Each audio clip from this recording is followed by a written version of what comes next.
정의로는 장난치지 말라. 정재민 전 판사 소설가. 형사재판에서 재판장이 피고인 신원을 확인하는 인정신문이 끝나면 검사의 모두 진술이 시작된다. 모두 진술은 검사가 공소장을 낭독하는 절차다. 가령 이렇게 말하는 식이다.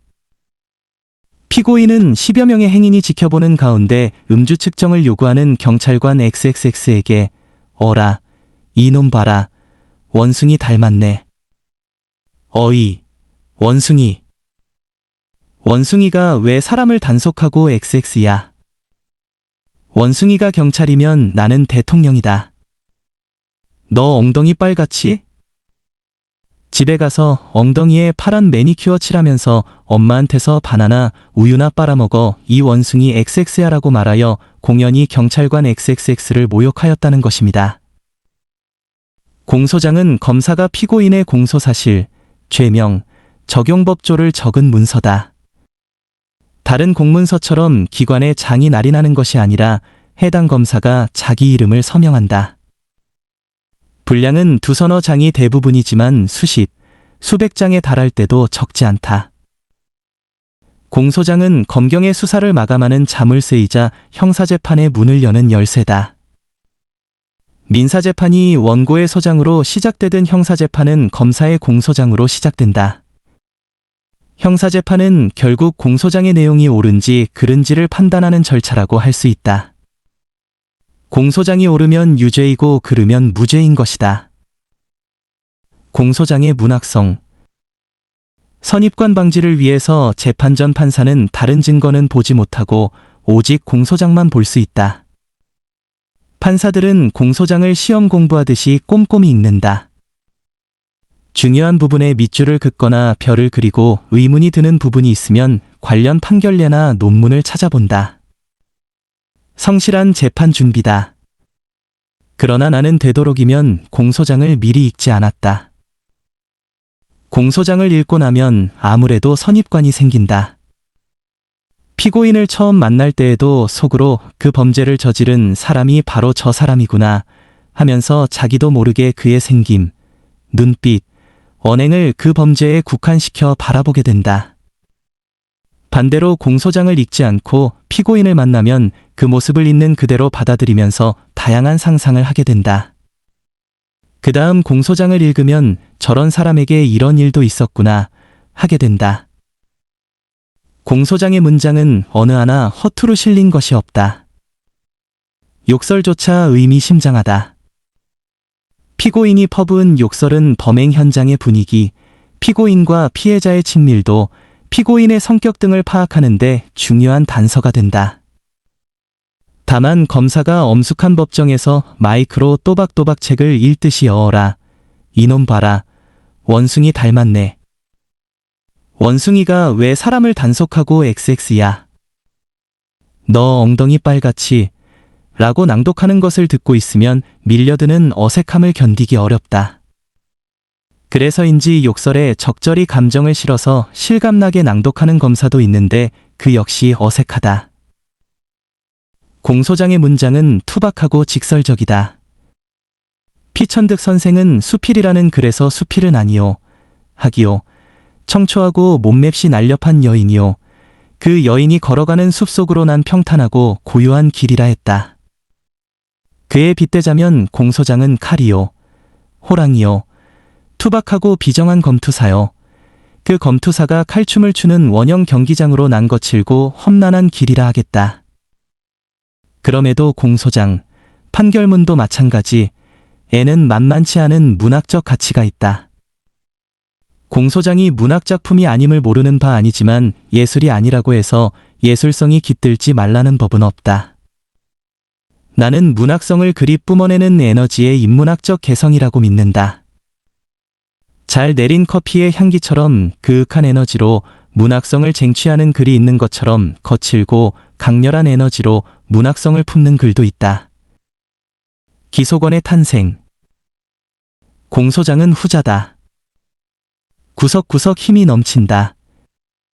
문장 자체가 압축적이고 정제돼 있다. 서사도 강력하다.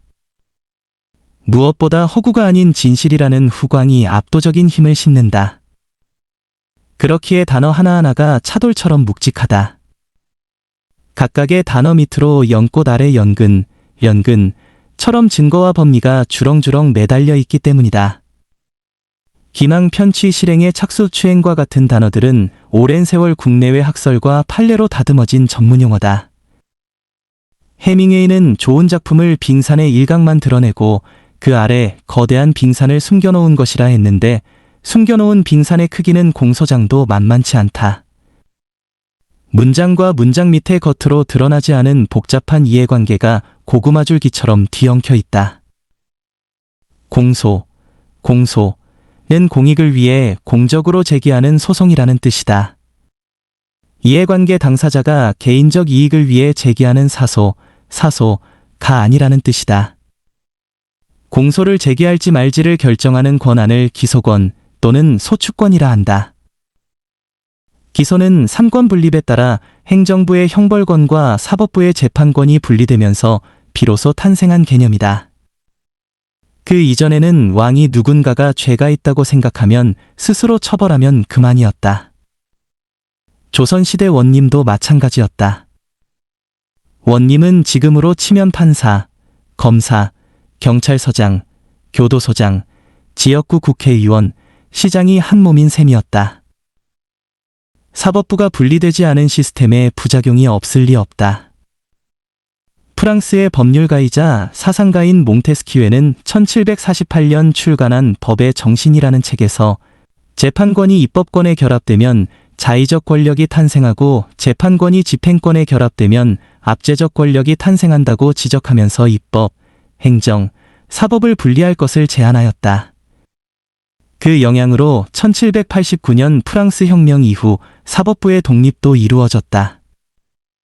이제 행정부는 범인을 처벌하기 위해 사법부에 형사소송을 제기해야 했는데 바로 여기서 기소라는 개념이 나온 것이다. 그에 따라 기소권을 행사할 사람도 필요해졌다. 마침 14세기부터 왕의 명을 받아 영주나 재력가를 찾아가서 벌금을 징수하거나 재산을 몰수하는 일을 하던 왕의 대관이라 불리던 사람들이 있었다. 공화국이 이들에게 소추권을 주면서 검사가 탄생하게 된 것이다. 프랑스의 검사제도는 독일과 일본을 거쳐 우리나라로 유입됐다. 형사소송법 제246조는 국가소추주의라는 제목 아래 공소는 검사가 제기하여 수행한다고 규정하고 있다. 기소권을 오로지 검사에게만 부여했다는 의미로 기소독점주의라는 말도 쓴다. 불기소의 위력. 한편 영미법계 국가에서는 기소 여부를 시민들의 대표로 구성된 대배심, 그랜드조리이 결정한다. 얼핏 보면 대배심이 민주주의에 더 충실한 것처럼 보이지만 유래만 따지자면 오히려 왕권 강화를 위해 만들어진 제도다.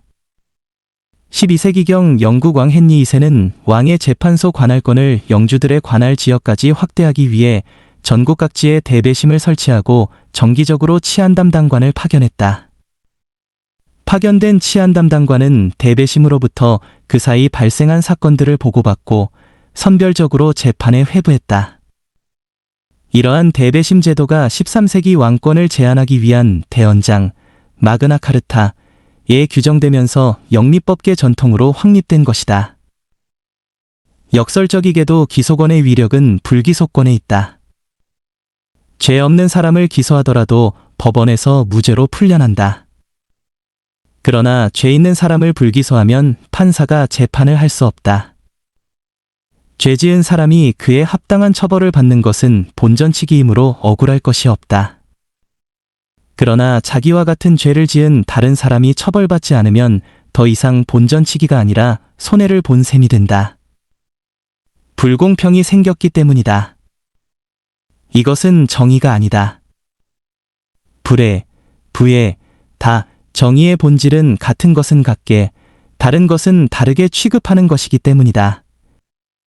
아무리 정확하게 1000명을 처벌하더라도 1명을 불공평하게 처벌하지 않으면 1000명이 억울해진다. 정의가 파괴되는 것이다. 좁은 땅에 많은 사람이 복잡거리면서 상시 서로 비교하고 살아가는 우리나라에서는 불공평이 쉽게 식별되고 크게 문제가 되며 사람에게 깊은 내상을 입힌다. 그렇기 때문에 합법적으로 불공평을 초래할 수 있는 권력일수록 위세를 떨친다. 내 고향의 종교단체가 운영하는 종합병원에는 류머티즘 암영이가 있었다.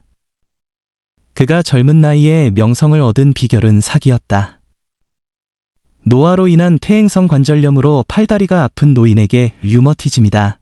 류머티즘은 암보다 무섭다. 손발이 뒤틀어진 류머티즘 환자의 사진을 보여주면서 나중에 이렇게 된다 라며 거짓 진단을 내린다. 그러곤 겁먹은 노인의 손을 꼭 잡아주면서 다정한 표정과 말투로 걱정하지 마라. 죽을 때까지 내가 주는 약만 꾸준히 먹으면 악화되지는 않는다며 특정 제약회사의 류머티즘 약을 장기간 처방해왔다. 그 대가로 명의는 제약회사로부터 리베이트를 챙겨 병원으로부터는 동료의사 연봉의 2배를 받았다. 나의 부모님도 그 의사로부터 거짓 류머티즘 진단을 받고 7년 동안 항암제와 동일한 성분인 독한 류머티즘 약을 먹었다. 약이 독한 만큼 몸과 정신의 부작용이 심각했다.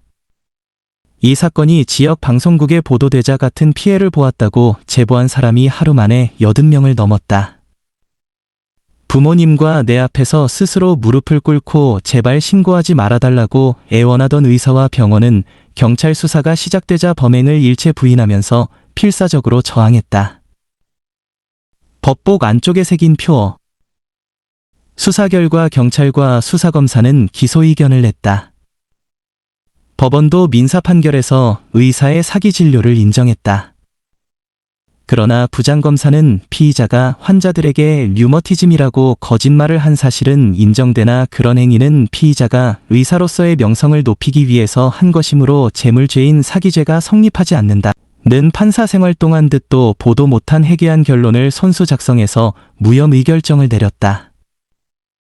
명의의 처가에 검찰 간부가 있었다. 뜻밖의 무혐 의결정을 받고 보니 황망함, 분함, 좌절감, 무력감 등 온갖 악감정이 밀려들어 지옥에라도 들어온 기분이 들었다. 딱이라도 맞은 듯한 모멸감도 들었다.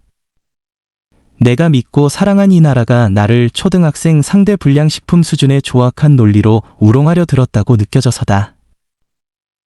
수사기관에 지칠 정도로 장시간 협조한 피해자들은 그 결정에 류머티즘 진단보다 더 큰 충격과 상처를 받았다.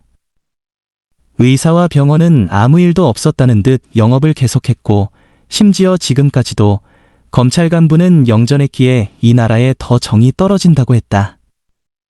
판사인 나조차 배신감과 모멸감에 몸서리가 쳐지는데 일반 사람들은 이 나라에 대해서 얼마나 큰 불신과 적의를 품을까. 검찰의 힘은 죄 지은 사람을 감옥에 보내는 기소권보다 죄 있는 사람에게 면죄부를 주는 불기소권에 있다는 것을 그때 깨달았다. 내 직업에 심각한 회의가 들었다. 나 자신이 이처럼 불완전한 사법 시스템의 일원이라는 것이 자존심 상했다. 내 부모도 지키지 못하는 놈이 무슨 남의 인권을 지키는 일을 하겠느냐는 자괴감도 들었다. 마음을 달래려고 퇴근하면 바닷가, 카페에서 밤바다를 흘깃거리며 글을 썼다. 처음 몇 달은 벙어리가 하소연하려 용쓰듯 글이 써지지 않았다. 한참 후 문장이 제법 쌓일 때 즈음돼서야 경랑이는 거친 바다 같던 마음이 차츰 잦아들기 시작했다. 내 소설 보헤미안 랩소디는 바로 그 문장들을 모아 그 사건을 그린 작품이다. 그러고 나니 내가 하던 일이 다시 보였다. 나는 그동안 오판으로 얼마나 많은 당사자를 이런 지옥으로 몰아넣었을까를 생각하게 됐다.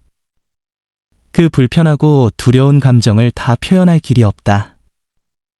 오판의 위험성을 머리로만 가늠하던 이전과는 차원이 다른 감정이었다는 것 외에는 그 사건 이후 재판을 대하는 자세와 관점이 이전과 같을 수 없었다. 운전하다 가족을 잃어본 사람이 다시 운전대를 잡은 것처럼 법복 안쪽 가슴에 보이지 않는 세로줄 표어가 새겨졌다. 음식 장사는 먹는 걸로 장난치면 안 되고 법조인은 정의로 장난치면 안 된다.